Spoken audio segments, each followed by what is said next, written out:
आगे चलिए।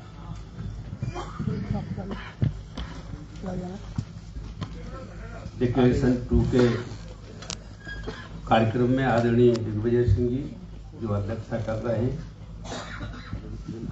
मुख्य अतिथि के रूप में आदरणीय के राजू साहब, और कल से ही जो डिस्कशन में मौजूद हैं आदरणीय चंद्रभान जी, आज आए हैं आदरणीय उदित राज जी, हमारे साथी विक्रांत भूरिया जी,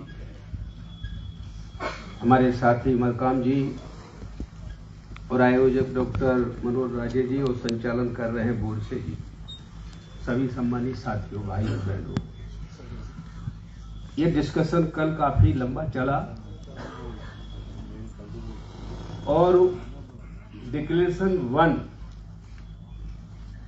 के बाद डिक्लेरेशन 2 आने वाला है। 2 भी हो सकता है कि आगे आने वाले समय में ये भी हमारी समस्याओं को सॉल्व ना कर पाए। इसकी तह में जाना होगा, समस्या कहां पर है। और मेरा ऐसा मानना है इसकी समस्या का समाधान सिर्फ और सिर्फ बाबा साहेब अम्बेडकर के पास है, इसके अलावा समाधान कहीं नहीं। क्योंकि 25 नवंबर 1949 को बाबा साहेब डॉक्टर अम्बेडकर ने संविधान सभा में ये कहा था कि मेरी 2 चिंता हैं। कल 26 जनवरी 1949 को संविधान सभा को संविधान भेंट कर दिया जाएगा, 26 जनवरी 1950 को लागू हो जाएगा, लेकिन मेरी 2 समस्या हैं, 2 चिंता हैं। 2 चिंताओं में मैं पहली चिंता की चर्चा नहीं करूंगा। एक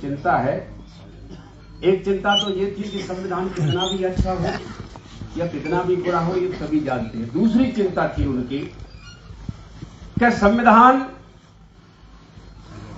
में ये व्यवस्था है देश, तो देश ऊपर जाएगा कि जाति और धर्म ऊपर जाएगा, ये चिंता है। अगर देश ऊपर रहता है तो सारी समस्याओं का हल निकाल लिया जाएगा, और देश के ऊपर अगर जाति और धर्म चला गया तो कोई भी समस्या का समाधान मिलने वाला नहीं। तो मैं आपसे कहना चाहता हूं आज कि आज आप महसूस कीजिए कि देश ऊपर है कि इस समय धर्म और जाति ऊपर है। देश ऊपर है, देश ऊपर होना चाहिए लेकिन है नहीं। आज धर्म और जाति ऊपर है। तो बाबा साहेब अम्बेडकर आगे कहते हैं कि हम ऐसे जीवन में प्रवेश करने जा रहे हैं जहां पर राजनीतिक बराबरी तो नाम की होगी, लेकिन सामाजिक बराबरी और आर्थिक बराबरी नहीं होगी। तो सामाजिक बराबरी, आर्थिक बराबरी कब मिलेगी?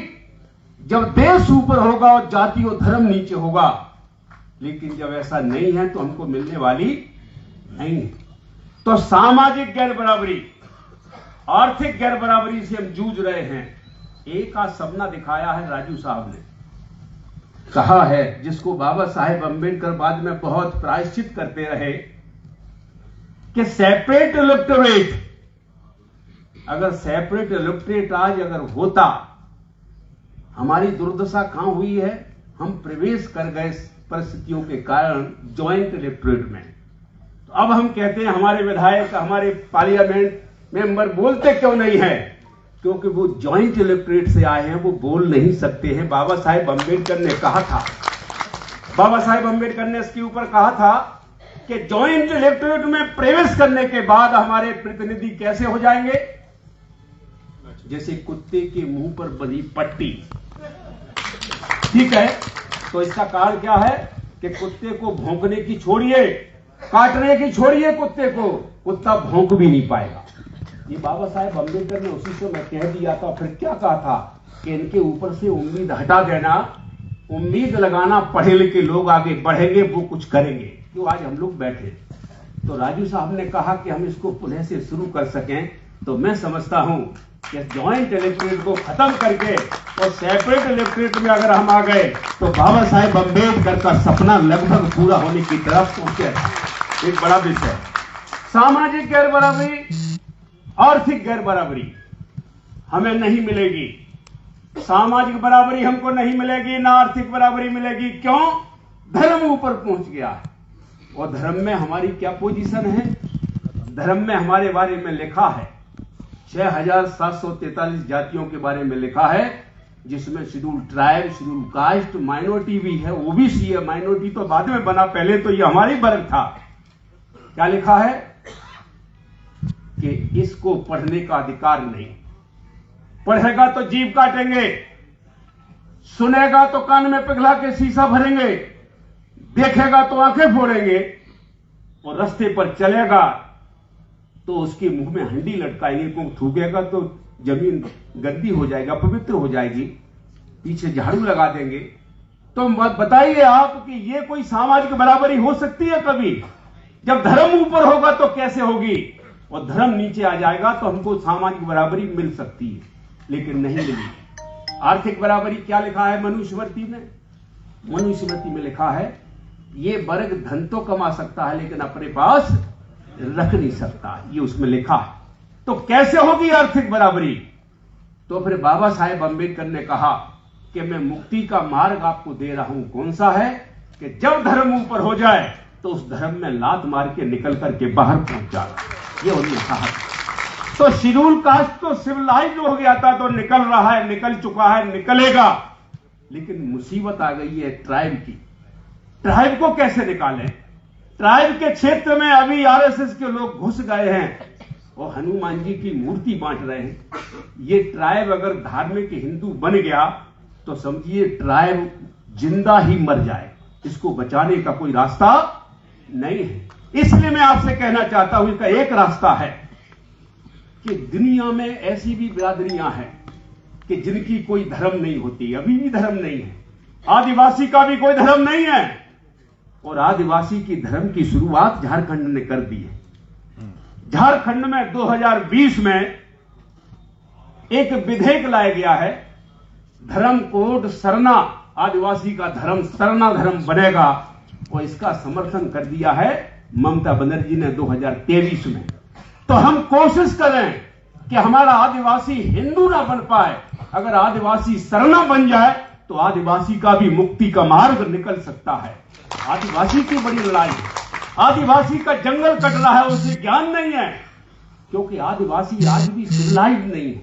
हमारी सबसे बड़ी लड़ाई तो यह है कि आदिवासी को सिविलाइज किया जाए।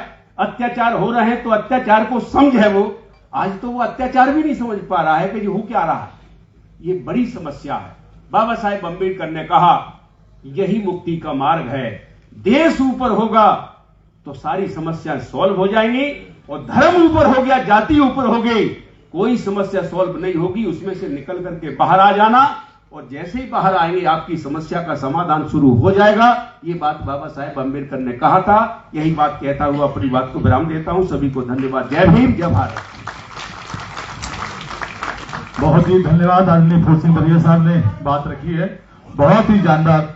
मैं चाहूंगा कि बहुत जोरदार तालियों से आज जो बात रखी है उसका समर्थन करें, और मैं इसी के साथ हमारे इस देश के अंदर सेपरेट इलेक्टोरेट, ये round table conference 1930, 31, 32 Baba Saheb Ambedkar ने लंदन में अंग्रेजों के सामने ये अपनी डिमांड रखी थी कि हमें 3 अधिकार चाहिए।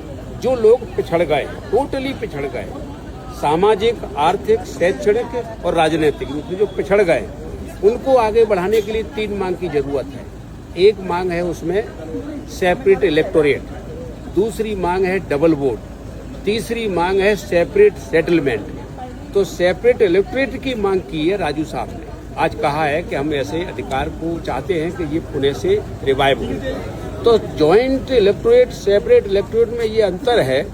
आज हम जी रहे हैं वो जॉइंट इलेक्टोरेट में जी रहे हैं। सेपरेट इलेक्टोरेट की जो बाबा साहेब अम्बेडकर की जो डिमांड थी, उसमें जिस क्षेत्र को हम निश्चित करेंगे कि ये शेड्यूल कास्ट, शेड्यूल ट्राइब का जो भी क्षेत्र है, उस क्षेत्र के लोगों में से कमेटी बनेगी। वो कमेटी 10 लोग, 5 लोग, जो भी है उसका एक अलग विषय है। उसमें वो लोग चुनाव लड़ेंगे और उन्हीं वर्ग के लोग उनको वोट डालेंगे, उसमें दूसरे वर्ग का आदमी वोट नहीं डालेगा। ये हो गया सेपरेट इलेक्टोरेट। अब ये होगा, उन्हीं में से जीतेगा, वही टिकट देंगे, तो उनकी लड़ाई वो लड़ेगा विधानसभा और संसद में। अब होता क्या है कि ये बदल गया। ये हो गया जॉइंट इलेक्टोरेट। अब सभी ऊपर से टिकट आएगा और चुनाव में वोट भी वो लोग डालेंगे जो शोषक वर्ग के दबंग लोग हैं। तो दबंग व्यक्ति 10 वोट भी डाले और उसके वर्ग का 10,000 डाले तो 10,000 का वो एहसान नहीं मानता है, 10 वोट के यहाँ पर नतमस्तक हो जाता है। तो नतमस्तक होने के कारण इस वर्ग का कभी भला नहीं हो पाया और न भला होने की कोई उम्मीद है। दिग्विजय सिंह जी ने कहा है कि मध्य प्रदेश में दलित या आदिवासी मुख्यमंत्री बनेगा तो मुझे खुशी होगी। नहीं, देखिए उन्होंने कहा है तो उन्होंने अपने हिसाब से जो पत्रकारों के उसमें जवाब दिया है तो उन्होंने अपने हिसाब से बात की है। उन्होंने कहा है तो बड़ा राज्य है और बड़े में ये वर्ग पिछड़े हैं ज़्यादा, अगर इन वर्गों को आगे लाना है तो आगे तो करना पड़ेगा। आपने अम्बेडकरवादी नेता की बात कही है कि अम्बेडकरवादी सीएम बनना चाहिए। नहीं, मेरा मतलब ये है उसमें कोई भी आदमी है जिसके हाथ में करोड़ों लोगों का भलाई का मार्ग है तो उसमें यह है कि जो अम्बेडकर की लाइन पर चलेगा, बाबा साहेब अम्बेडकर के विचारों पर अगर चलेगा तो भला कर पाएगा, और विचारों पर नहीं चलेगा तो किसी को भला नहीं कर पाएगा। आप भी बड़े लीडर हैं मध्य प्रदेश नहीं, में। मैं ठीक है, अब वो मैं अपने आप को थोड़ी बात करूंगा। मैं तो जी कह रहा हूँ कि वो लाइन ये है, बस दवा क्या है उसकी, बीमारी की दवा क्या है। दवा बीमारी की ये है कि अम्बेडकरवादी लाइन पर चलेगा तो भी भला होगा, अन्यथा भला नहीं होगा। क्योंकि बाबा साहेब अम्बेडकर ने संविधान में लिखा है राजनीतिक बराबरी, सामाजिक बराबरी, आर्थिक बराबरी जब तक नहीं मिलेगी तब तक हम लोग पूरे करोड़ों लोगों को आगे नहीं ले जा पाएंगे।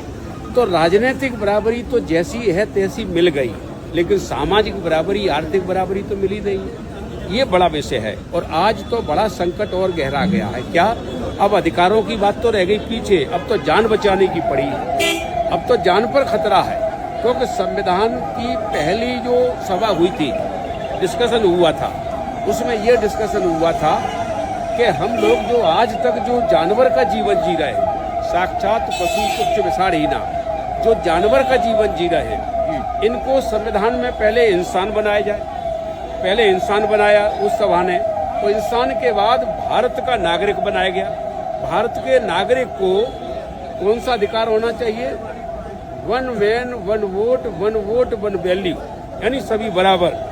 तो सभी बराबर होने चाहिए, ये उसमें निश्चय किया गया। और उसमें सबसे बड़ी बात निश्चय की गई कि जो लोग अभी तक जानवर के जीवन जी रहे हैं, इनका निश्चित नहीं था। जैसे किसी की शिक्षा ग्रहण करने पर जीभ काट रहा है तो मर जाएगा, तो ब्लड का फ्लो रहता है। कान में पिघला के शीशा भर रहे हैं, कान अगर बस्ट हो जाएगा मर जाएगा, पीछे का हिस्सा काट लिया जाएगा बराबरी में बैठने पर, पानी नहीं दिया जाएगा, कपड़े नहीं दिए जाएंगे तो मर जाएगा। तो उसको कहा कि संविधान में सबसे पहले इसको जिंदा रहने का अधिकार होना चाहिए। तो उसी दिन जिंदा रहने का अधिकार मिला है और संविधान भारतीय जनता पार्टी खत्म करना चाहती है। संविधान खत्म होने का मतलब है करोड़ों लोग मारे जाएंगे। ठीक, और आदिवासी का खास करके ये है, जंगल वो लुट रहे हैं। जंगल अगर खत्म हो गया तो आदिवासी नष्ट हो जाएगा, आदिवासी खत्म हो जाएगा, आदिवासी का अस्तित्व